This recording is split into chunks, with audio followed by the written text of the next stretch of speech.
He made a video 5 months ago, and he has incessantly asked me to record my reaction to this.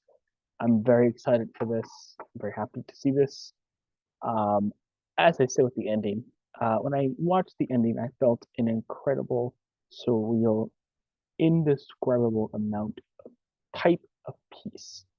I knew it was over. I knew our fighting was over. The ending was perfect. Everyone knew it was perfect. The end, it was like the entire tide was changed, and so um, I felt that there was no need to fight or struggle with these people anymore.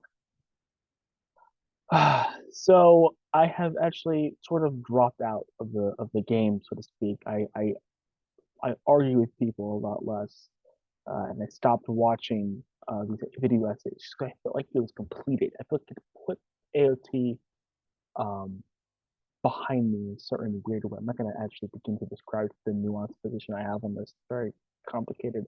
But the point of the matter is, I don't watch video essays anymore about Attack on Titan. I would love to, sort of.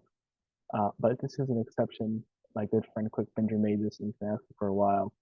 So I am very, very pleased to finally be able to sit down and watch this. And oh, by the way, I will also be reacting to Saint Chief's nonsense, his magnum opus.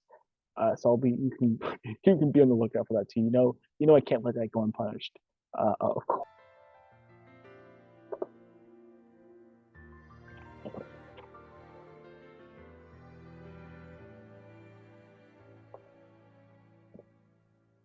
Attack on Titan is a story full of characters with lofty goals and ambitions.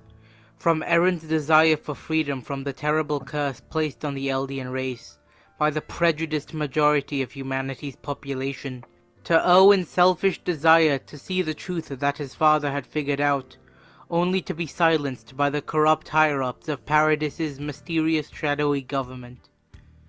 Due to this fact, these characters have little time to contemplate the costs and prices of their missions in life. They pour their souls into these goals the subtitles because I need to be able to read the just for the slim chance of achieving them and finding meaning in this cruel world.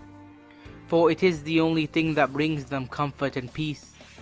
The idea of relentlessly pursuing something gives them peace. It is the only thing that keeps them from breaking under the pressure this world places on their shoulders. Which, by the way, is why Armin was the right choice. I'm glad that Binger brought this up. Before we get any further, this is a very eloquent way to explain why Armin was the right choice, because only Armin had the motivation, the dreams, the perpetual dreams, to continue moving forward. Whereas Erwin, upon reaching the basement, would have not had that. So, just a point of note there. They push their loved ones away, for they know that said loved ones will try to stop them. These people care about them and therefore are distracting them from the goal they have dedicated their lives to. So, in response, they run away from the harsh reality of their circumstances. They make rash decisions and overall lack the mental maturity to truly find happiness or peace in their lives. They are endlessly consumed by a sense of duty that, frankly, is only there because they think it will make them more satisfied. Mm-hmm. This is how dreams can blind and distract people from what is right in front of them. Believe I'm gonna keep harping about Armin apparently during this video, but this is exactly why Armin, in my estimation, what I said, is the greatest character, because he has those dreams, he has that sense of duty, but he does not let it blind him from what's there, right? This is a quality that's unique to literally only Armin. Oh, and Zeke beforehand, but not really, because Zeke didn't really have any dreams. Zeke really just wanted to stay where he was, whereas Armin actually had that element of dreams and element of duty. So this does really only apply to Armin. Believe it or not, a lot of characters in Attack on Titan love other characters, whether that be romantically or otherwise. But the cruel world of the story doesn't allow for such development to take place or arise. I disagree, but let's see what he means by that. There are so many big things going on that love is not a priority to most people. The world is so cruel and hostile that the only way people can see hope is in the false horizon. the vision of a better world only they can create for humanity, that they gaze upon in their dreams. And that is why so many people end up unsatisfied, that they couldn't just accept the love that they feel deep down in their hearts. Hmm. The concept of You'll notice that for some strange reason, when Marlowe was about to die, Hitch came to his mind randomly. You wonder why. I mean, this is so intense that this does come up in life and death moments. As Benjamin mentioned, the love or the theme of love it's not very present. It's not very openly present, but it does affect a lot of the story. For example, Annie was captured because of this. She cared about Armin, and she did not kill Armin, and because of that, she was captured. I mean, this is something that was changed, of course, the plot. Again, I mentioned Marlowe. So he's absolutely right about that. And this is something that does deeply affect the plot and deeply affect the characters. What may not be so present as the other themes. love in Attack on Titan is one of controversy. Many people don't understand why such a grim, dark, and overall mature series would choose to focus on this concept that is mostly perceived as something overly idealistic and hopeful, especially in the final chapters, which got tons of hate for turning Attack on Titan into a story about love and connection, and all of that perceived mushy stuff that disgusts many people. However, I truly believe that Attack on Titan is a story that is defined by the connections between its characters, whether those connections be romantic or otherwise. The events of the story are defined by the feeling of love, and I think that makes the story extremely beautiful, as love is a fundamental feeling in the human psyche. I'm glad I brought that up. In this video, I am going to go through various examples of love being a driving force behind the story of Attack on Titan. Ooh. It is a genuinely important idea fundamental to the story's concepts and themes that should not go overlooked due to its subtle yet ever-present nature in the narrative. I'm glad. Okay, this is going to be a great video. I'm glad we're starting from the same page here. This is also very important because this has political implications. Because as he mentioned, people were upset about they don't take a turn into shoujo, a bunch of whiny complainers, children who don't understand the story. So this is going to be great because it's going to demonstrate this was a theme that was present before 159, but then it just get randomly sprung on us. I think most ending defenders know this, but it's still important to have this out there because people will say done this, and it's good to have the evidence.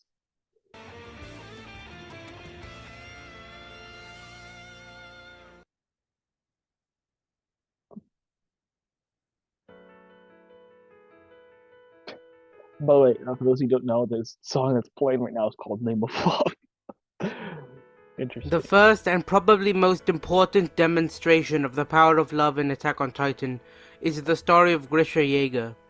Someone who most would call a heartless, cold, and calculating man, laser focused on his mission to restore Eldia's glory days. However, this is only a surface level understanding of Grisha, for his character is built upon the foundation of a loving heart, something unexpected given his commonly abrasive and aggressive behaviors in the story, especially in the flashbacks we get of him in his younger days. You see, Grisha, in his youth, was very optimistic and hopeful. He wanted freedom and therefore loved to explore the tiny world he grew up in. He also took care of his sister, which of course led to what happened when that free spirit of his dragged her along with him into the depths of humanity's depravity. This event changed Grisha. It turned his heart of hope and optimism into a heart of steel and determination to turn the status quo of the world on its head. Grisha was motivated by one thing and one thing only: love. He loved his sister, and when he lost her, he knew that he had to act. He was hesitant to do so early on in his... I don't know why he's saying... maybe he'll explain it. I don't know why he's saying the one thing that drove all the actions for love. I don't believe that. Obviously, he was a big patriot. He wanted to be free of Marley's oppression. That was a big driving factor. I don't understand why he's saying it's the only motivating factor. Maybe he'll clarify later, but that seems a bit sketchy. adult years, and for a time he resigned himself to the fate that awaited every Eldian living on the mainland. No, he But in didn't. the end, when confronted with the truth of his sister's murder, he didn't hesitate to take back the freedom that he and his people were robbed of. Grisha Oh, was to motivated by sacrifice. the generations of Eldians who had been oppressed by the people of the mainland, including his beloved sister, and therefore, the foundation of his restorationist cause was a genuine love for his sister and his people, and a I desire to prevent cases like hers from ever becoming reality again. oh well, okay. Unfortunately, this trauma and drive I destroyed any I semblance kind of I kind of disagree with that a bit. I do disagree with that. I do think it's a bit. I think that obviously his sister played a role, just like Aaron's mom dying played a role.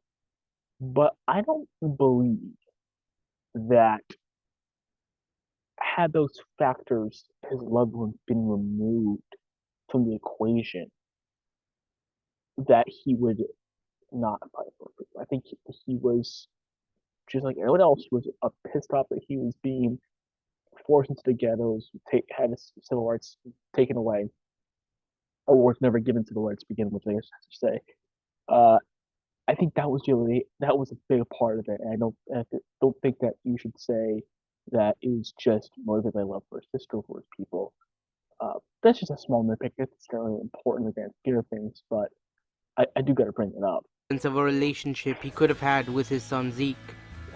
While Grisha Mm. did give Zeke affection at some brief points in his formative years, their relationship was mostly built on the potential Zeke had to be a weapon strong enough to bring Mali to its knees. Grisha loved Zeke, but not as himself.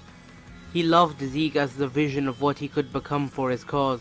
He Interesting. ignored the wishes of the boy himself, and made him feel like there was no meaning in his life other than the empty purpose that was already decided for him before he was even born. In this case, Grisha's ability to love was restricted by his sense of duty. He probably loved Zeke deep down, but that mission, to restore Eldia, avenge his sister, and generations of past Eldians, is what led to the punishment Zeke gave him for his lack of. Okay. Uh, now I made sure to play the whole speech, the whole part of that, uh, the whole part of what he was saying. So I actually kind of I'm not gonna disagree with this or agree with. I'm actually gonna just add my commentary to this. I think that Grisha genuinely did from the moment he was born loved Zeke, and I don't mean loved him as a father loves a son, not in a utilitarian way like I love my car or I love my phone, and he loved him as a father loves a son. That's what I believe, and I think that when he was interfaced with the usefulness of Zeke uh, being able to be used to for espionage purposes to attack Marley or to overthrow Marley. I think that corrupted what he thought about Zeke. And this is, this may seem like a small detail, but it has great political implications because if you saw the Saint Chief debate, you'll know where I'm going with this. I drew a correlation between between Grisha and Aaron. So if it goes to follow, now, of course, my the parallels are going to be one for one, but it does still hold a bit of merit. If Grisha loves Zeke because of his utilitarian nature and doesn't love him mainly for who he is or love him as a father of the son, Aaron likes Mikasa not as a lover but as something else. That's where the disparity is. Now, of course, it's going to be one from the analogy. Isayama never even attempted to explicitly correlate these two, but I think it's important that in most importantly in real life and in the writing, the message or the themes or the pattern you're seeing in the book, that it's important to note that the characters do genuinely love the characters first. They love the I'm not gonna say love interest because he's his son, but let's just say love interest. Okay, for all intents and purposes, they do love their quote unquote love interest first, and then they bury the feelings, and the feelings get corroded, the feelings get clouded, the feelings get pushed away because of other things.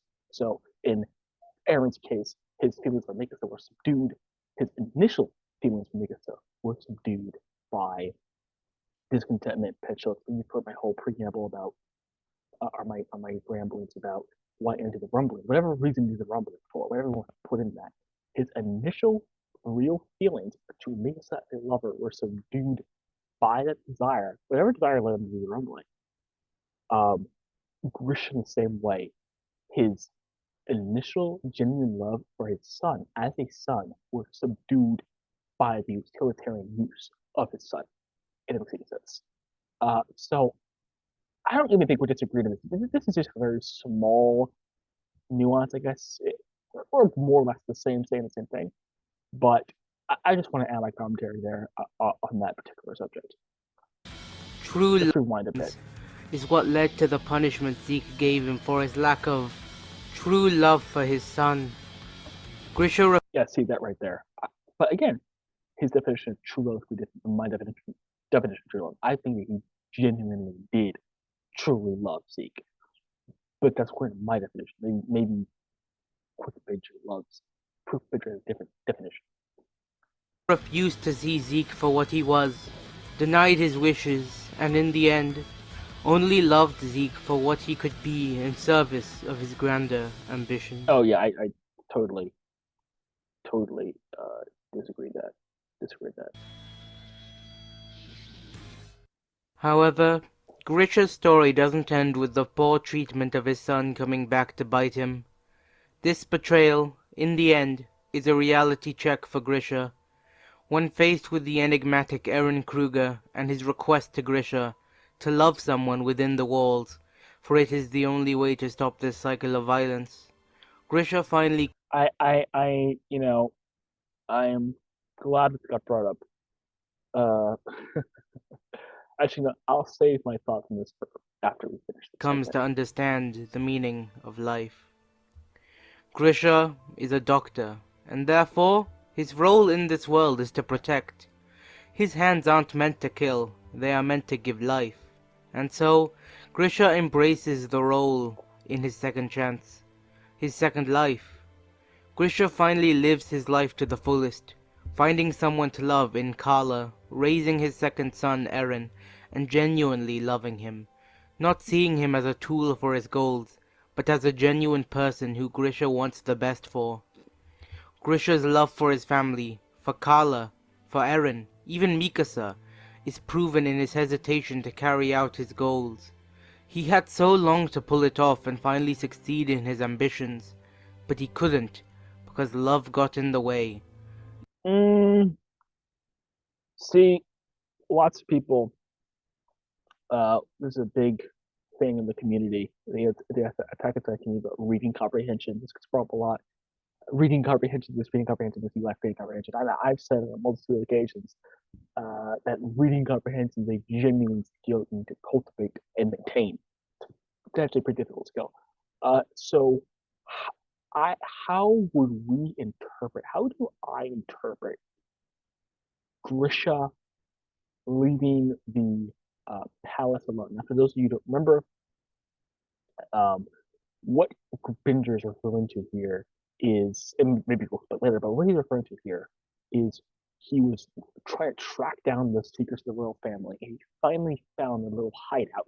So he knew what the true royal family was. He had everything all figured out. He had the entire, because he was going out to the world, he had everything all figured out. He uncovered the conspiracy theory, connected all the dots, and he found where they were.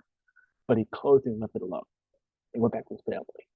And you can see this in 121 or 120. Now, and again, maybe definitions are good here. He says he didn't do it because love got in the way. The reason I think he left it alone is because, and this is why I bring up reading comprehension, because this is something that the authors explicitly say you have to use context clues and the patterns and whatnot. I think he left it alone. The reason I think he left it alone is not because it got in the way, was because what that was, whatever was in that basement, what he was truly searching for, he already found with his family. He found true happiness, true peace, true serenity Trinity with his family and not with the royal family. Going into the royal family, how you know? Yes, here's a good way to explain this. I was given I forgot how to say, but I was given a bunch of like DS games, right? And one of the games was one that I really wanted to play. Honestly, I forgot the name. It was such an irrelevant game. I forgot what even the name of the game was. So I said, okay, I'll play the one that I don't want to do first. I'll play that one first. I'll beat that game, and after I beat the good game, I'll go play the one I really want to play. And that game is my namesake, Professor Layton's Block of Blocks, one of my favorite games of all time, actually. And that's actually where like the name Beluga from, believe it or not. Uh, oh man. Anyway, so if I were, if I played, so I played Professor Layton, I really like Professor Layton. Now, for me to, I have the other game cartridge. Let's just say it's Donkey Kong, because that was one of the games. Well, I played, so let's just say I want to play Donkey Kong. And I go to there's no reason for me to stop playing Professor Layton to go play Donkey Kong because the joy that I got that I expected to get or wanted to get out of playing Donkey Kong, I have in Professor Layton. You see what I mean? So it would make no sense for me. It's not like the Donkey Kong it's not like the Professor Layton got in the way. It's that Professor Layton fulfills my true desire, which is to play a good game. So the true desire that Krishna has was fulfilled with his family, freedom, right? That's really the whole purpose of the story. As I said, freedom through love. And my good friends Queen also says as well. Freedom through love. So what he actually wanted was freedom. And so he got that through his parents. So there was no reason for him to go into the base because whenever he went into the base, whenever he went into the chapel, whatever he found in the chapel was inferior to what he already had. And again, this is supposed to be lead coverage. If you look at the panel where he goes back to his son and he smiles. Some of you may interpret that as a fake smile. I interpret that smile or that face that he's airing a bit differently uh, than some people do. Actually, let me try to find the panel.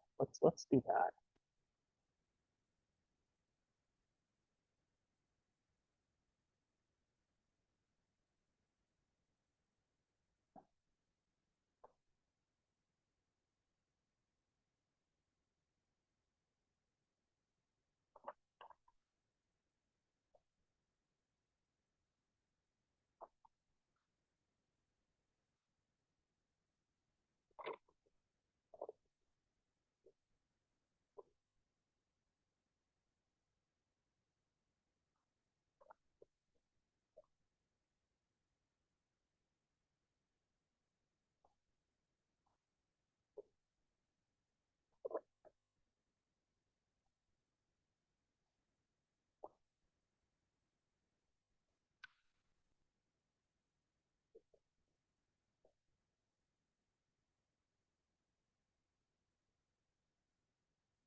Okay, so we have the panel. So he leaves. He finds the chapel. Actually, this is actually the wrong. This is the wrong panel. It's a previous chapter. What have I done? Okay. Oh, usually.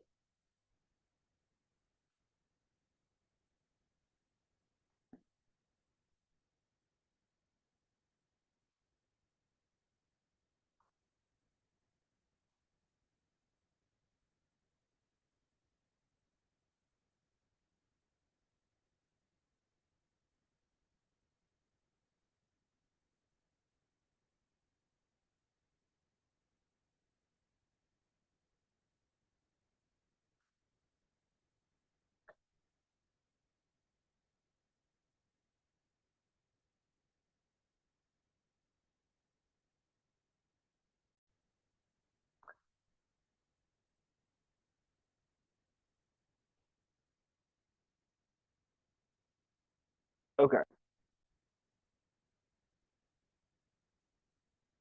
Okay. So So this is the scene. He checks out on everything and he finds the chapel. Uh, and then he leaves. Mm. Now, again, this face right here. This face right here. Th- there's many ways you can interpret this face. Even the person who colored this, they took artistic license to to color in the way they interpreted the scene to be, by the shading and whatnot. So the way I interpret this is that he's holding air and he realizes that he made the right decision and this is what he should be investing his time in. I do not see, I mean, I don't say like almost reluctance or uh, upset that this was in the way of his true ambition. Maybe and he's trying to push through it. Maybe it is what his faith is. Maybe it's not. I don't know. But the way I interpret it, this scene is a bit different than what Binger is saying. Still very good stuff though from Quick Binger, of course.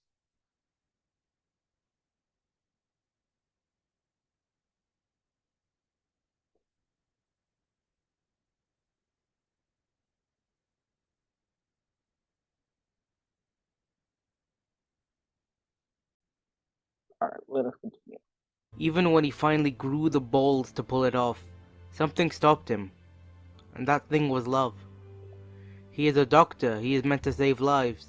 He values every life he comes across, and therefore, this love for all and lack of hatred for anyone is what leads to the tragedy of his character. He is forced to kill people he has no hatred in his heart for, by his own beloved son no less. Grisha doesn't know why things had to be this way. He doesn't know why he couldn't just live and love Zeke earlier. But of course, in his final moments, Grisha finally has his chance to make amends with his beloved son. This moment gets In his final moments. Yeah, actually, his final moments. me every time. It sums up what Oh, makes humanity beautiful. oh yes, Binger. This is an incredible. This is one of the few scenes that I actually took the liberty of editing. I have a few scenes that I have my personal YouTube channel that I have edited to my personal taste because I want those scenes to be perfect the way I want it to be. I think the next scene I gotta edit is the Erwin charge scene with the German and the Japanese. But no, this is one of my favorite scenes. This is one of those scenes. This was absolutely incredible. It's one of the few times that my eyes have maybe watered during watching AOT. Of course, everyone knows what happened when the ending dropped. That was just incredible. That was beyond. There's no. I'm not even going to attempt to use words to describe the ending because it's just that good and it captured. I unlocked most of the even I had. But no, Avengers. That's what I went to see. The scene was truly beautiful. I always have the face cam. That's why I usually have the face cam because the facial expressions and the mannerisms are important when communicating. A lot of communication is nonverbal, so there's a reason I have a face cam, but I cannot arrange a face cam today, unfortunately. There are so many things, so many goals that we wish to accomplish, and we may forget about them, but in the end, when we lose the things we value most deep down in our hearts, we finally understand what we should have been doing all along, Mm, loving the people mm, special to us. yes. Oh, お前を愛してる。もっと一緒に遊んでやればよかった。incredible. And I always I always just love the manga version better, which I think goes better with the Steam as well, which is I wish we would spent more time playing with you. Oh man.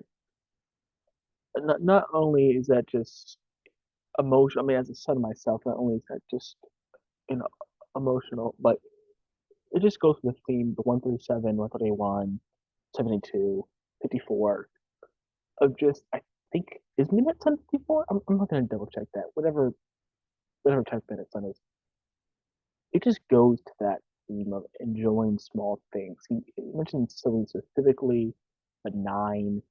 Um, oh my god, what is that word that made me so bad nowadays?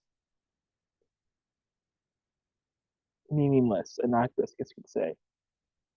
But it's something that's so deeply important that in his, as he said, his final and everything is all said and done.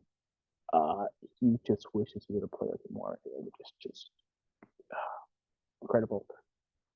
Let's continue. Which by the way, correlation with Aaron, which is when he's about to die, he wishes he would have been with Mikasa more. Uh, cultivate that relationship with Mikasa rather than doing what he did, doing humbly. Call of silence, baby.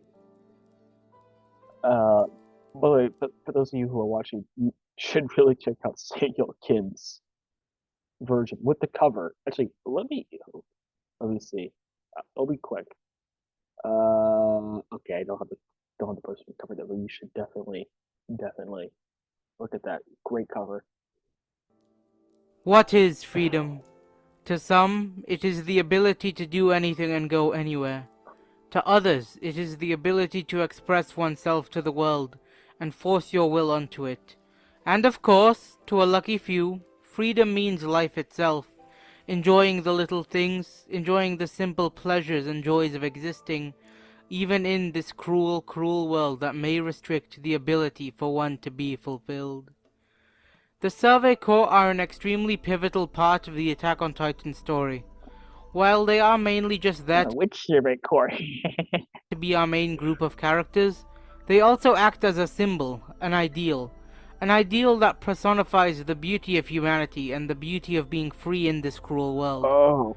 Various characters throughout the story strive towards freedom, and in this section I will explore how each of the major players tie into this overarching theme of the narrative.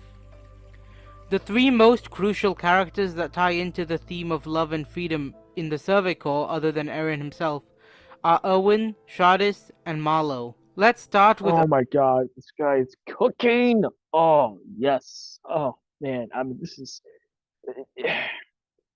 yes, I know exactly where this is going. It's just so, after spending so much of my time striving with ending haters who don't understand the difference between their left foot and their right foot, to have people who truly understand the story is so refreshing. Erwin.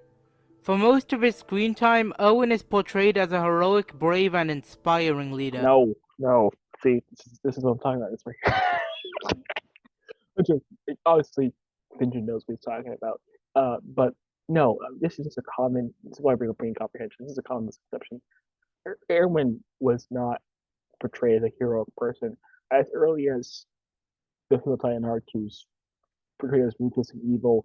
Not just by Armin, which is probably the line you're thinking about, but by many other people. And he himself in the Uprising Earth 2 is going to go to hell. And then, of course, at the beginning of the show, at the beginning of this video, we had the clip with him exactly, him saying he was a villain. I mean, it's just false. He was never portrayed as a hero ever, or a good guy ever. Like, it's just, it's just wrong. Not relevant to the video. Not relevant to the video at all. But I just want to bring it up because people, and if I argue with Benja about other plot points, people have a really hard time remembering the story, the finer points of the story. So I just gotta bring it up. But in his final few appearances, the mask is lifted and we see the humanity within. Owen's previously untouchable and unquestionable bravery and love for his soldiers is revealed to merely be secondary to a far greater goal than just liberating humanity. This is, again, I would just point out, like, you're forgetting the whole Uprising arc. The whole point of the Uprising arc was that he had ulterior motives for doing this. I mean, this is a small sin I can forgive, but this is just, like, factually untrue. Still a great video. Like, I'm not saying this is bad. I'm not like insulting Benja. I'm just like, this is wrong. Owen seeks freedom in the form of truth. To Owen, freedom is understanding and truth, and he moves forward for the sake of this ultimate goal, even leaving... I'm not gonna disagree here, because he's right. But I will say, just like the inciting incident for Aaron was um, seeing the book. And I think we all understand one way or another. Aaron Williams on the Rumbling with the pick up the book. Um, the inciting incident for Erwin, and I believe I'm not saying he's wrong. I do believe that his um, freedom from his truth or information, I should say, or knowledge. I do believe that, but I think it's important that the inciting incident for Erwin was his father's theory. He wanted to prove his father's theory true. That that gave him the the the passion is correct. That gave him the passion, the fire, the resolve, the unflinching resolve to do everything he did. And that's exactly why Armin was the right decision, because after that, all that motivation is sapped out. It's done, it's gone. Um, just like with Aaron, the reason why they fight Titans was because they took his freedom from exploring the outside world. That seeing the outside world, knowing he was there, wanting to explore an empty outside world, and knowing that was taken away from him, that put that fire, that passion in Aaron. And that's what Aaron. That's what both Erwin and Aaron, which I say right, were able to kill so many people without flinching because of those two things, those two principal motivations. And again, just to walk a dead horse, this is really important to understand.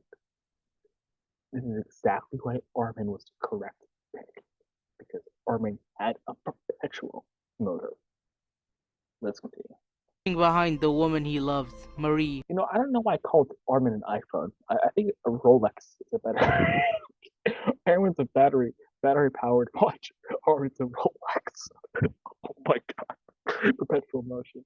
Okay, let's continue. To marry his friend Niall instead, all because he is caught up in his own desire for freedom.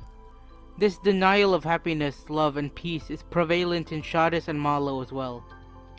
Shadis seeks freedom in that he wishes to be the hero that will liberate humanity, but in the end, all of his efforts amount to nothing and he becomes a miserable, jaded man who pushes away the woman he loves to be charmed by the more charismatic and enthusiastic Grisha Yeager, who found success in life unlike himself. Marlowe seeks freedom in improvement and cleansing of corruption in humanity, to make a difference in this world, even going as far as to put his own life on the line. Which another thing that I'm just realizing just in this moment, and glad Bringer brought this up. His whole goal was to clear corruption. Who's his lover, by the way? One of the most corrupt, selfish people in the military police. In fact, as some of you may know, she's my least favorite character in all AOT. And we did a podcast episode where I said that she should be hanged for her crimes. You should watch the podcast episode. It's a great episode. And why do I bring this up? Why do I bring this up? Well, because people say, well, Aaron and Story are so similar. Oh, should they get together? Ha ha ha. Oh, enemies of community. Ha ha. All that nonsense. And of course, Aaron and Mikasa are exact opposite. And they're paired together. Right. And now we have Marlowe, who's paired up with Hitch, who's the opposite of it. So just a pattern that we're seeing there, just a pattern it feels establishing. Nothing to look at there. Let's continue. But in the end, his efforts lead to nothing but his untimely death. And in those final moments, Marlowe realizes something. So do Erwin and Shadis in their final moments. Love is freedom. Erwin could have been happy, and instead he is charging to his death. And yet he is still happy with his life because his loved one, his brother in arms, Levi, is alive to live peacefully and like himself. Okay, quick commentary there. I think what Bridger said is very instructive. Why? I freaking what is his name? I think it wasn't Krispy Kreme. It was some other bastard who I had a debate with this Arab dude. Yes, he was an alien reliever, of course he was. And I lost the tape. I asked for it so many times. He cannot provide it. So anyway, I did bring it up in the debate, which is and I owned him. I mean, that was one of my most successful tweets of all time. I'm very upset the footage got lost. But I brought this up to him. Why did Erwin thank Levi and smile after saying, "Give up on your dreams and die"? Why? Why did he do that? And I think what Pinder said is instructive. I think it's insightful. But another thing I want to point out is um the reason why he was freed. Because it's well, how do I explain this? And it's kind of let's use the DS analogy again, the video game analogy, right? If I am bound and determined to play Donkey Kong, I do not enjoy playing, but I am bound and determined to do this. And what I really want to do is I want to play Professor Layton. And somebody tells me, and someone, let's say I lose Donkey Kong. Well, that means I'm now freed. I'm now happy because now I can stop pretending that I like to do this and I can go on to something else. I can do what I want to do. In that moment, his dreams of reaching the basement was stopping him from being who he truly was. I'm surprised he didn't bring up Kenny because Kenny's kind of relevant in this third topic. It was stopping Erwin from being who he truly was. What is Erwin's greatest strength? He's a leader, but his dreams were, or his goals were interrupting or interfering with him being the leader he could be. Which is why when Leroy says, "Give up on your dreams and die," he smiles and says, "Thank you," because that was true for you to be who he truly is, because he's a leader, and he leads his troops fearlessly and spectacularly, and they finally, finally are able to capture the beast, are able to stop the beast titan and force the Marlins for the first time, or actually the second time, first time on the command area, force them to retreat, and eventually reach the basement. But he was his freest. He died a free man despite never accomplishing his quote-unquote stated goal. Shadis connects with another so-called failure of a commander, and finally acknowledges that his role in life is not to be the hero of humanity, but the ones who molds and shapes the true heroes. He is Keith Shadis, not a hero, but he is Keith Shadis, a mentor and a commander, who helped to liberate humanity even in a small way. He affirms that identity, that role he has in the lives of his students in his final moments, and finds peace in that. And of course, Marlowe realizes how much, deep down, he loves Hitch, and finds comfort in that image, Despite her the being the idea of worst a happy character in the life with show. her, before being hit by a speeding rock. Not only is romantic love freedom, but so is any other Cook, form of love. cook, Be that loving own, nature, loving animals, loving cook, religion, loving anything at all is true freedom. And of all those forms of love, the truest one of all is loving life itself, and the and things that bring you joy. And that form of love is personified by two different characters who are very controversial in the greater fan base. ugh, another 15代調査 incredible 兵団 scene. 団長に任命する調査兵団団長 I に mean, 求められる指示 just for perspective, guys. I mean, this. And I told people that the ending. This is like completely off topic, but I'm gonna rank them anyway. I told people that the ending, the foundations were good. It just lacked proper. It just lacked the proper execution, followed through, finishing. It was rough around the edges. And two good examples of this would be, I actually forgot the name, but there's a spin-off of Breaking Bad, the exact same script, the exact same lines, and it's garbage. It's the exact same script, but it's garbage in a direction. This is another example of a scene. I mean, I thought this scene was stupid. I genuinely thought it was stupid when I first read it in the manga. And part of that is my fault because I did sort of misinterpret. I still maintain to this day that I interpreted correctly. I interpreted that she was punishing herself for being a bad commander because the way that she says it, and looking back, she does. She does kind of say that. And they did change her lines in the anime, but I went from not liking the scene, thinking it's stupid, to having my eyes water watching her die. Now, most of that was due to the fact that I knew the series was going to end. And I had a lot of emotions. The fact that it was going to end, and it was going to end, it was finally over. But still, it was a great. It was back to the scene. This is completely unrelated to the whole video, but I just want to just harp on this point and bring it up to what I've been saying for 2 years, which is that the ending is fine and perfection. は理解することを諦めない姿勢にある。君以上の敵にはいない。 Hanji and Armin are the most free characters in all of Attack on Titan. That is Oh my god. Hanji? My man brought up Hanji?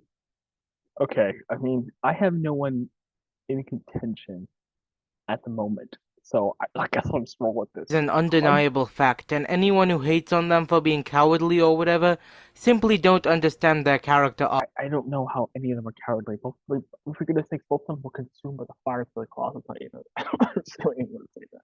arcs.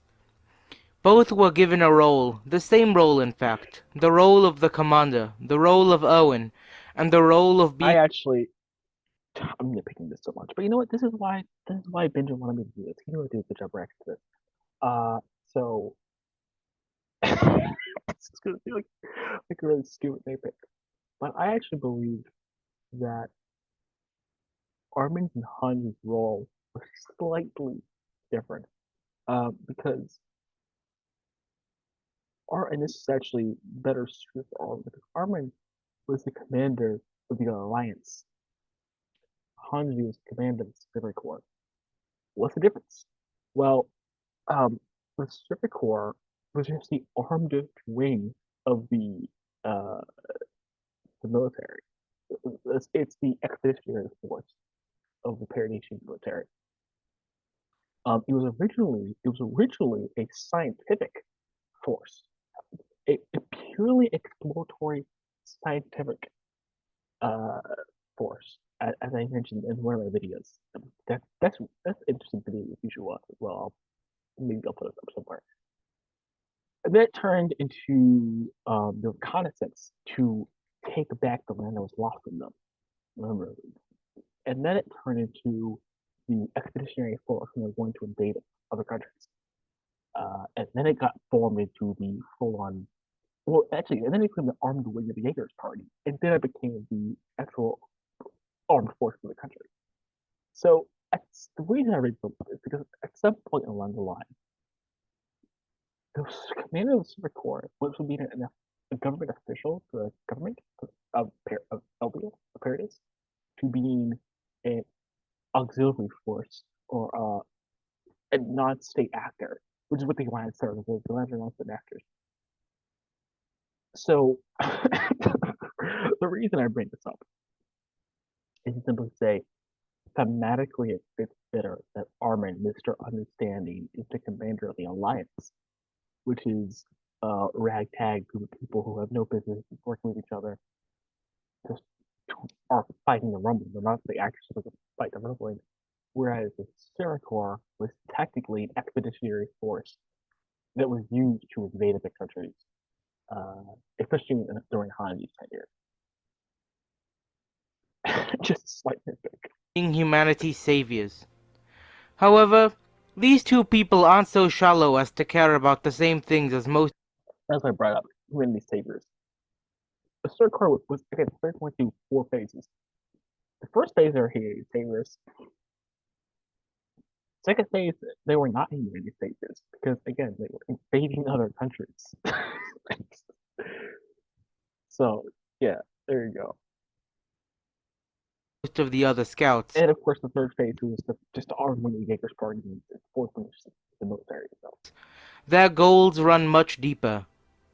Hanji puts it best in her introduction scene with Eren, where she states that for the longest time she hated the Titans just like everyone else, until she saw something as small as a Titan's severed head not being as heavy as it should be, that made her reconsider her perspective on them, and what the mission of the scouts truly is. Hanji is a curious mind, an innocent soul that simply wants to explore everything this world has to offer. So is Armin. Both of these people go against the norms of their society, where revenge and hatred are what motivate people. Mm. And in the end, both of Look, them embrace what they believe in. oh, this is very good. This is something that even I never really was aware of or cognizant of. I mean, this is very good. Top tier analysis by Benji here. Hanji was never fit for the role of commander. She was always meant to be that curious, eccentric, and somewhat crazy scientist with a heart of gold. That's the true Hanji. The Hanji that faded away once she was given the responsibility of being commander. So in the end, her dying having let go of that burden, surrounded by the things that Mm, fascinate her, mm. truly free for the first time in Oh, forever with her flaming wings this leading is. her down to I heaven, mean, this is is incredible. such a fitting ending. This is why I've I've really not too much anymore, as I mentioned in the intro, but I really cherish the fact that we have, and I do believe we some of the best video essayists or essayists. Period. Like not an anime, just period. I like tried to look around. I've had other videos I'm interested in, and I've tried to look around for video essays, and seldom can I find people that come to this level of quality. And the thing about it is that everyone is different. So we complement each other. And so to have, this is why I'm so grateful for people like Binger, like Sailor Cloud, like Vader, like Sash, like every other AOT video essayist, because they provide this joke there. This is incredible. This just awakens a new appreciation for Ikeyama. I mean, this writing is truly incredible, and it's so satisfying when I don't you don't fully understand. I didn't fully understand the scene point. And I knew I did. I knew I was just missing, and to fully understand what's happening here is just so incredible, and it really just brings you alive with a new love for Attack on Titan. Armin too, someone who is also forced to be the commander, embraces what he believes in and rejects the cycle of hatred in favor of his own beliefs. The true beliefs of the Scout Regiment that were long forgotten. No matter I like that you mentioned that because um, this might be a little bit too granular, but anyway, I can't point a little bit clearly. In spirit. I, now I mentioned the four phases of the Third Corps, so exploratory, expeditionary, political, and then just armed forces, right? Military. So technically, I think due to personnel, and I did, of course, there's political phase, but politically, what the queen or the commanders, or the powers that be decide happens. So politically and personnel wise, the Third Corps technically followed that route. But the spirit of the Third Corps, he's absolutely right, was turned to the Alliance. Because, and I said this in one of my videos, if the Third Corps existed today, it'd be an international organization, not part of a nation state. And the reason I said that is because the whole point of the Third Corps, the entire purpose, was to do things for the benefit of humanity that were unnecessary. That was the whole point of the Third Corps. There was zero functional reason to go outside the walls and get to explore. Because remember, this is why I harp on reading comprehension so much and remembering the story. Because remember, initially, the Surfer Corps did not go to fight War Moria. Surfer Corps was used to fight War Moria because they were the most used to fighting Titans. Before War Moria fell, the Surfer Corps was surveying land. That was their whole purpose. Survey land above the ocean. That was their whole purpose. Right? Actually, I just concluded there's 5 phases in the Third Corps. But that's just getting too complicated for no reason. That that is what they were. And so, in the spirit of that, Armin is doing something that's totally idealistic, and he's doing something for the benefit of all humanity.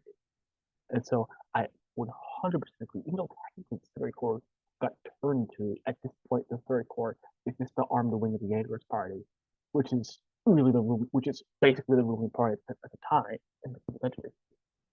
You still right. The spirit, the true spirit of the Third Corps is in Armin, I'm not just rambling about politics here. The reason I'm bringing this up is because so many people think that Armin was a bad commander, who was chosen poorly, was never the commander, but he is the best commander, better than Erwin. Yes, I said it. Yes, I said it. Better than Erwin because he embodies what the true spirit of the Civic Corps. So what anyone says, he is Armin Arlet, the true hero of humanity. He isn't Erwin, he is Armin. And Armin has his own beliefs. The beliefs that despite every hardship life throws at you, moving forward will eventually lead you to true peace. That is just life. It isn't an easy road, but it's a road all must go down and accept, while at the same time believe in and hope for a better tomorrow. What it means to be a scout is to just live. Live for yourself and your family, friends, and forget about all the hatred and vitriol in the world just for one simple moment. The moments of pleasure we find on this earth, no matter how small, are what give life meaning. Hanji understood that and spent her final moments surrounded by the things she loves. Armin understands that. He helped Zeke understand that.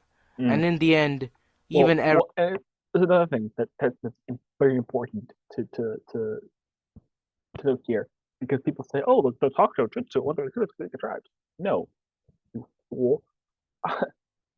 Armin helped Zeke remember that, because Zeke was already like that. Please read Soul Salvation Savagery again. Zeke already had Armin's philosophy. In fact, when he was blowing up Circuit Core, he was even saying, "Remember the little things." Because this is just, again, memory loss on the part of any haters who think that this came out of nowhere. So it's just extremely important that people bring this up.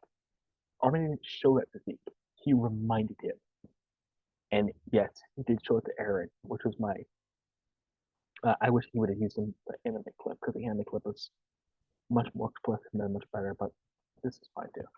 Eren finally understood. Oh, this is actually before the anime ended. God help us. Understands what life is truly about, what it truly means to be a scout.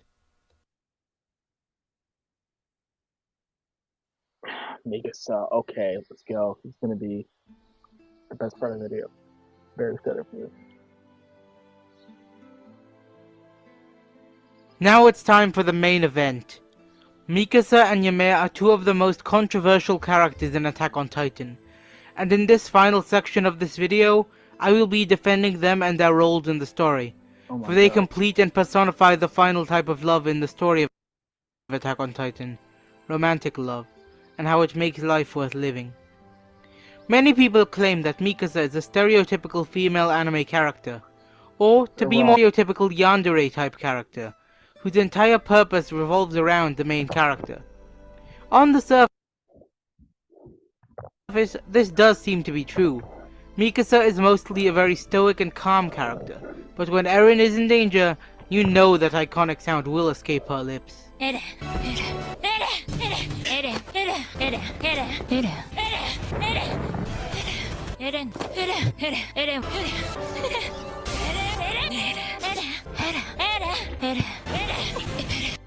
All jokes aside. Speaking of that, recently, this didn't happen. This video was public, but recently, Crunchyroll released a video of every time Mikasa said "Eren," and people, EMs as usual, were upset about this.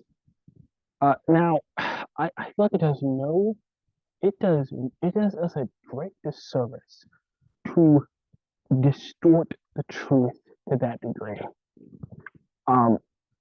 It's obvious to every unbiased viewer that Mikasa clearly has an unhealthy obsession with Eren. I mean, if that's not the case, then what are we saying happened in 138?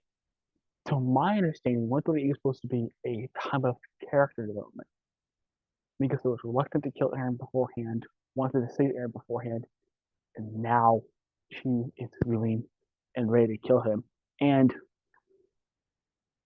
I forgot what the storyboard said, but when the storyboard for uh, when the scene where she killed Aaron, it says like she is without resolve or without resignation, or has full resolve, or she's killing him without resignation, something like that. And that to me is exactly how I feel the scene.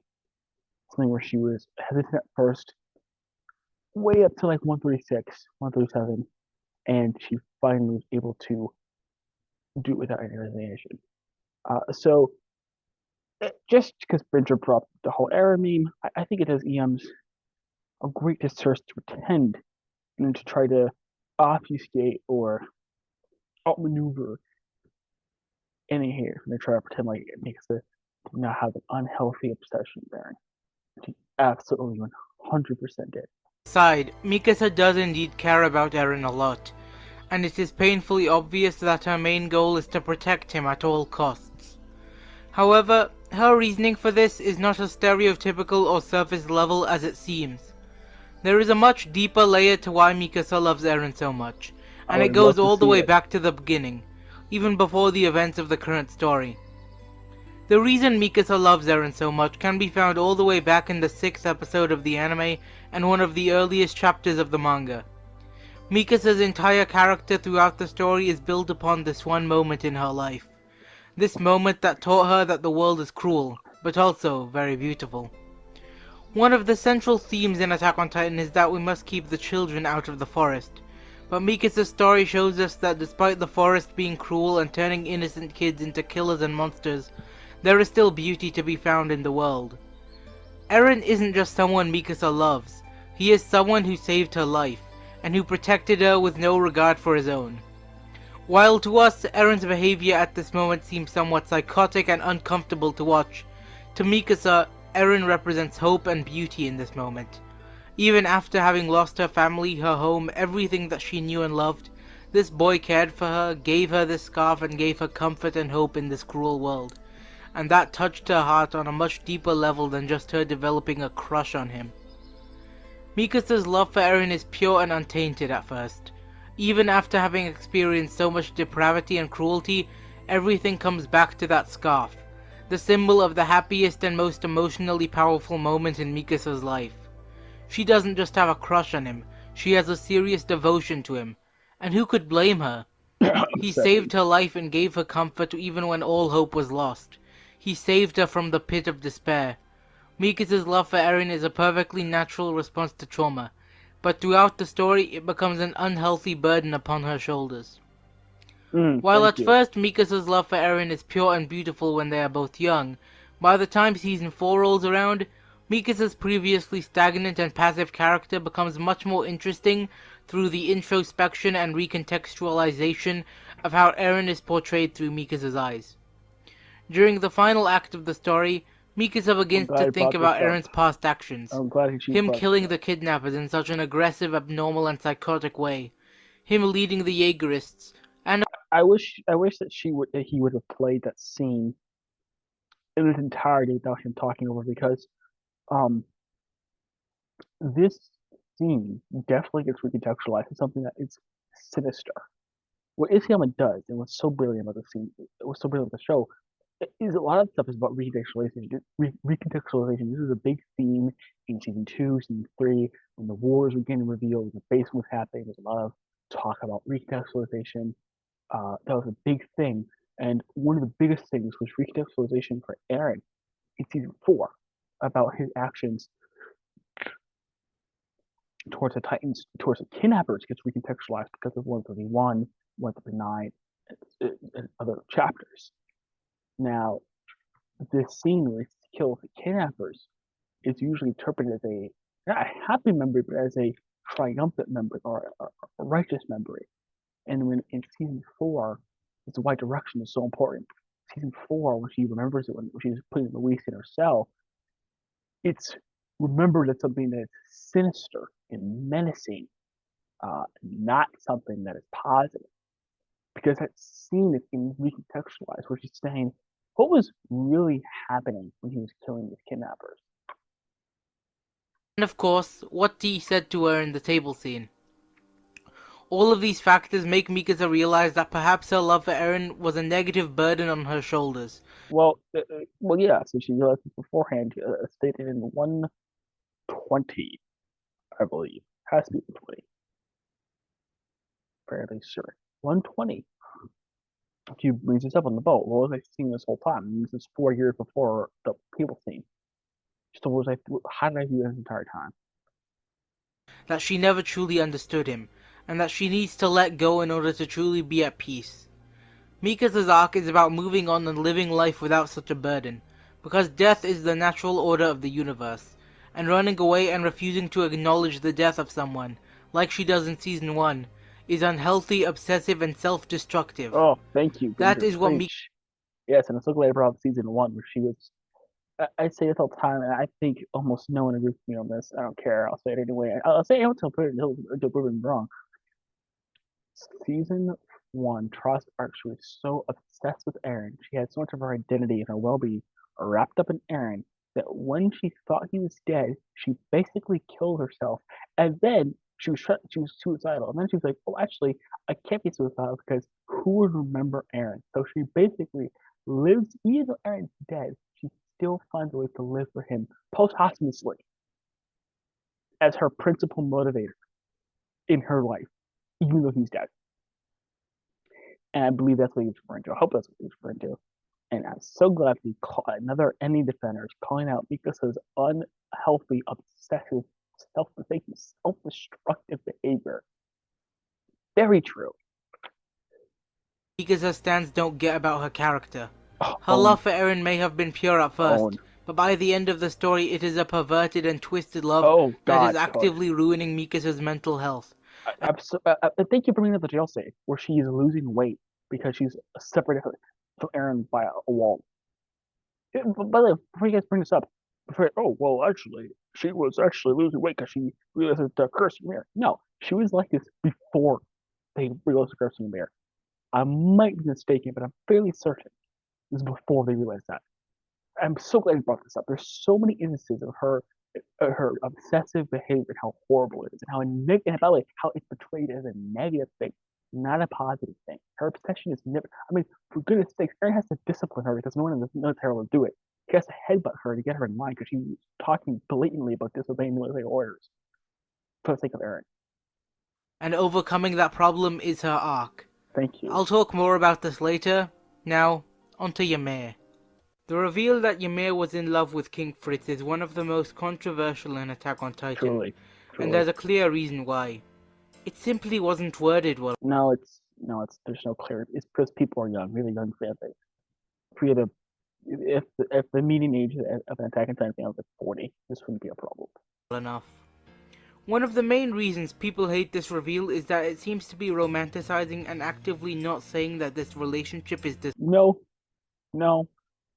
If people think that they're genuinely stupid, I mean, there's nothing else to say about this. They're genuinely stupid. If they, honest to goodness, believe that this was romanticizing this relationship or saying it was good things, they're dumb. They're just dumb. Period. End of discussion. And I'm not even going to attempt to debunk this because there's no point in debunking it because it's there in the story. If you are genuinely confused, leave a comment. I'll respond. But this is stupid to say that you're wrong. You're just wrong. disgusting, which gives people the wrong idea. What Ymir went through led to a complex psychological response to trauma and loneliness, which developed into a twisted love for her master. If this was worded better, I'm sure it would be fine. No, you're wrong. Now, when it comes to Ymir's characterization, there isn't really much to say. In fact, I remember I was watching. In fact, this scene.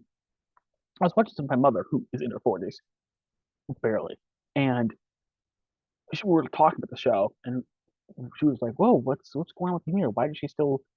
And I'm glad she got on to the mystery because most people missed it. Most people like this giant, like the whole members of the future, plot twist, and all that stuff. Most people miss what's actually happening. And there's an actual new mystery introduced to the show, which is why does Ymir continue to break such a change of power? Why does she continue to do that when she has all the power to not serve him? And that is mystery supposed to be solved, and it's to solve in 139. And she brought up, does she love him? Does she love him? Right? Because this is a woman with experience. This is a woman who has lived life, who has met other people, who knows other people, who knows situations. Okay? Children who read this, school children who have no idea about anything, read this and have no idea what they're talking about, and they're just dumb. But people, this is why I highly encourage kids or school children to show their parents this. It brings a giant smile on my face whenever I go on Twitter and I see someone, especially an indie defender, showing their parents Attack on Titan, because they're the ones who will truly understand the most, because they have more life experience, they have more knowledge than the children, the imbeciles who watch them.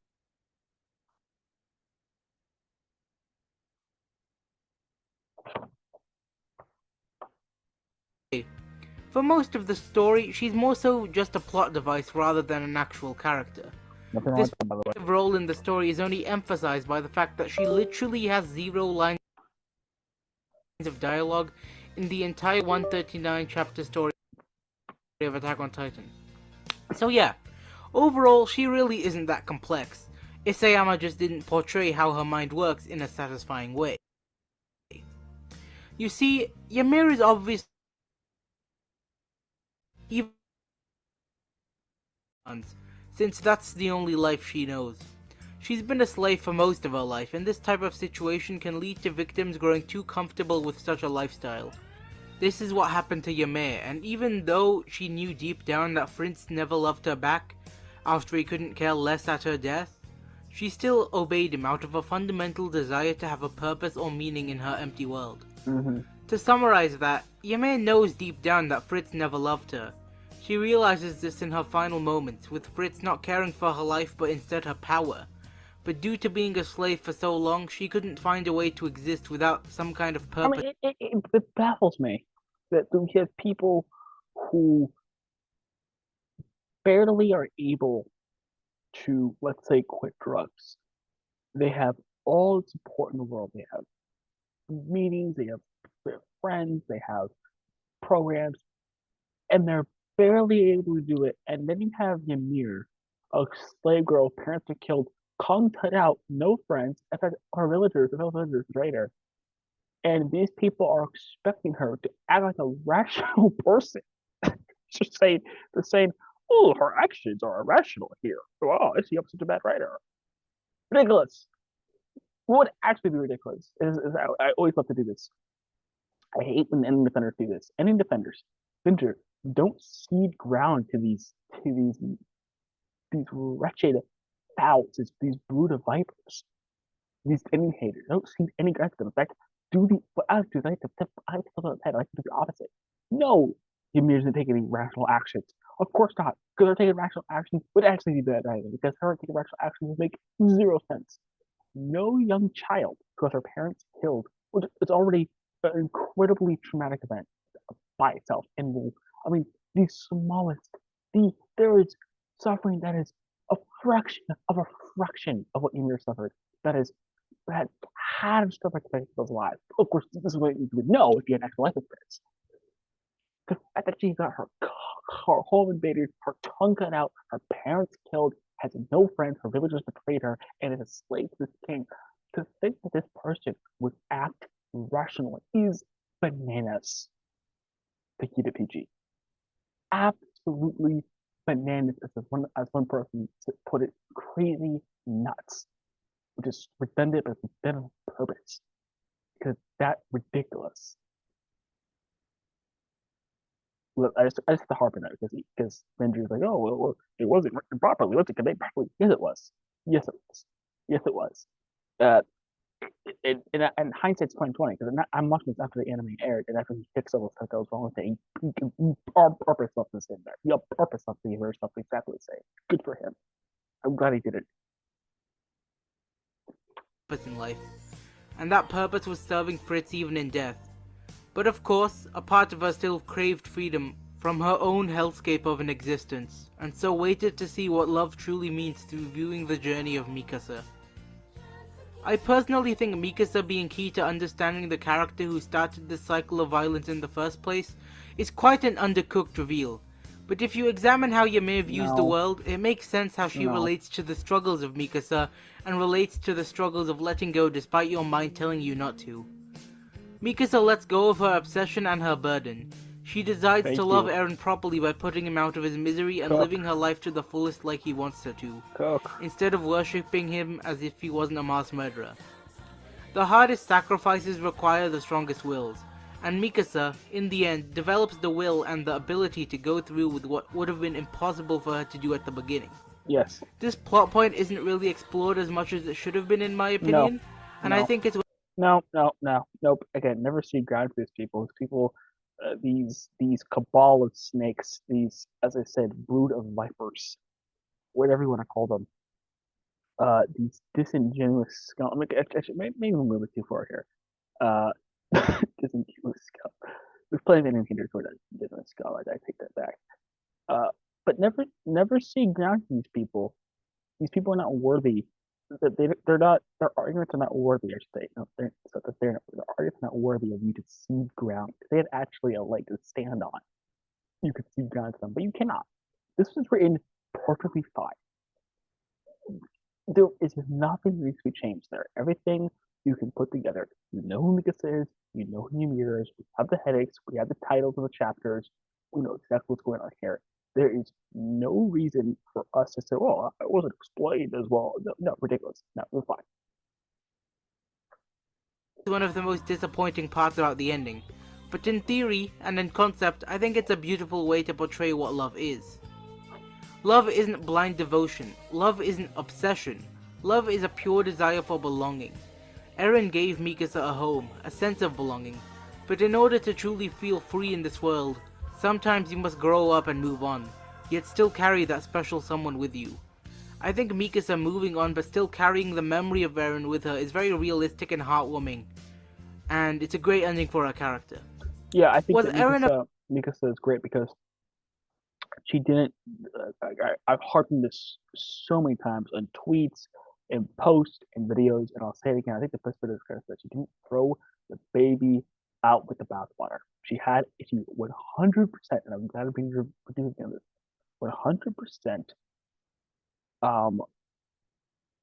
She would 100% had an unhealthy, horrible obsession with Eren. 100%. Now, she could have solved that by completely closing her heart off, closing everything, killing Eren, and moving on. But which would have been a bad thing to do because it's a beautiful, good thing that she loves Eren, and it's a good thing that she loves him unconditionally, and that should never change. And the most people's temptation, I've seen a bunch of more children and the AOT fan base talking about, even grown adults, much to my chagrin, talking about how Mikasa should have, closed her heart up to Eren, or not loved Eren after she killed it. Bullshit. I swear, but it's horse crap. That is throwing the baby out with the bathwater. Her obsession and her actions were bad. Those were bad. Those were evil. We understand. She should have thrown that away. But her unconditional love for Eren should not have been thrown away. Because it does, is she maintains her unconditional love for Eren, which is a good thing, a healthy thing, but she removes the obsession and the evil she commits for the sake of Eren. That's what makes her have a perfect conclusion, in my view. a bad person? Yeah, obviously. Was Mikasa a fool for remembering him? The person who gave her a purpose even though she was in the depths of despair? No, not at all. And I think anyone who doesn't understand that doesn't understand how powerful Mikasa's love was, and how much it took for her to let go and love Eren in a healthy and productive way, than an obsessive one. I'm sorry I didn't go more into depth with this section of the video. To be completely honest, the dynamic of Mikasa and Ymir is one of the plot points in AOT I am least invested in, but for the purposes of this video I tried my best to convey its thematic significance and meaning to the greater story the best I could. I think conceptually this plot point is really good, but the execution itself fell flat. No. That is my main gripe with it. Well, I Thematic mean, again, he's doing this without the anime, which the anime, again, as I said, direction really changes a lot. I'm actually glad I talked about the direction in the beginning. The direction does really change a lot, and I've been talking to him about this plot point since the video's been posted. But I had a lot of bucket list items that I wanted in the ending that I didn't actually want. So what I mean by that is, there was something missing in the ending. I was trying to figure out what was missing. I was trying to fill that gap, and a lot of it was pace and direction. The anime is paced perfectly. The direction is perfect, and so I think the problem really work itself out once you view the story in its proper form when he has no construction. Because remember, he was being rushed and constructed. I mean, it's like the difference. You're making a beef Wellington and you're on a timer, and you're trying to rush to get it done quickly, versus you taking your time to follow every ingredient to measure out everything perfectly, to wrap it perfectly, to cook it perfectly. It's just, and you're eating the beef Wellington. You're like, oh well, this is missing, this is missing, this is missing. When in reality, it would all be fine if it was just done properly. And so, I think that he's wrong with this, and execution is fine. I think that your brain sort of gets tricked to thinking other things are the problem, and then the problem with the things. If that makes any sense. Thematically though, I think it's a very meaningful and beautiful note to end on. Overall, the concept of love is an exceptionally important part of Attack on Titan, and many people have either misunderstood its role in the story or ignored it entirely. I hope this video cleared some things up and helped more people understand how love ties into Attack on Titan. Love is an abstract concept, and therefore it's difficult to really define. So with this video I made it my mission to cover every type of love that is important to the story, and I landed on familial love, existential love, and romantic love. I hope this format and structure made the video more digestive and easy to understand. Well, it was. It was a. Thank you guys so much for watching. I hope you enjoyed It was a good way to. It was a good way to. Actually, I'll let finish. this video, and if you want to support my channel further and help me grow, consider subscribing, liking, commenting below, and sharing this video with others. Right now I'm in an Attack on Titan mood, so look forward to more videos in the coming weeks. That's all for this video, and until next time, this has been Quick Binger. Okay, great. I finally watched it. This has been he's been harassing me, rightfully so, by the way, for months, which is good. I'm glad. I respect it. It's good. As my followers used to say, the squeaky grease gets the wheel. This is an important, very important life skill. I don't know why I'm rambling with this, but it's a very important life skill in life, in business, in fundraising. It is such an important thing to have, like persistence. And I'm glad that he told me about it nonstop for months.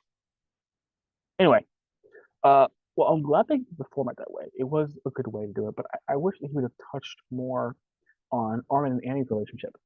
But I understand why he didn't, because he was trying to go through the three types of love. I mean, I thought it was good. I thought it was great. And this is, the best thing about this is that if someone did not know anything about Attack on Titan, and they will watch this video, they would come out thinking it was about love. And here's the best part. If you had someone sitting next to them who was a fan, they would say, and the person asked them, is what he said true? Well, the interpretations they may say were different. Their interpretations of the scenes, but the facts of the scenes, what actually happened in the story, they would agree with. They would say, yes, it happened. Of course, it happened. Of course, it happened. It happened. It happened. I have a different interpretation of this. But even if they have a different interpretation, it's still all about love. So this is a great way, just politically, to show that AO2 is always about love, or always had a undertone of love. And I thought he did it as usual. This is a person who really understands the story, and I don't know why I'm shocked, but I'm shocked that he was able to call it the sensation. He had an obsessive, unhealthy, obsessive relationship with Eren, and that it was perverted. I'm glad he used the word perverted. That's exactly what it is. It is literally perverted. The word pervert gets used a lot to mean different things, different connotations. So what the word perverted means is to distort something from what its actual purpose is. So for example, I'm just using a what can I use for this analogy? Um, like let's use just as a random example, like motor oil. If I use motor oil and let's say I like drink it, that's a perversion of its true purpose. The true purpose is to, being calm, right? It's a perversion. That's what the word pervert. That's what the word perversion means, and the verb pervert or to pervert is what it means. And the perfect way to describe it because it's love Anna. It's perverted. And it's perverted because she took something that was initially very good and very beautiful, and she perverted it or she altered it to where it was something that was unproductive, unhealthy, and where she was doing, and where the point where it got evil, and she was doing a lot of evil things because of this love. Things that she can never take back, and she will have to answer for, which is probably a good thing because that ensures that she'll always be with Eren. She will also be going to hell with Eren and Armin for a fun time. That's what it is. I really don't think to say about this video. I don't really have like a this is not scripted, so like I have time to sit down and read up whatever horrific or statement. I just thought it was a good video. I thought the structure was good, and I'm excited to see the week video, which I may or may not react to. But I didn't because I am reacting to Saint Chief's video. It's going to be. You thought this was brutal. You thought this would be calling them a cabal of vipers brutal. Yeah, what is in store for Saint Chief is more terrible than you could possibly imagine. And yes, that was an ELT reference. Okay, thank you for watching. Thank you for sharing, Ginger. I'll see you in the next video.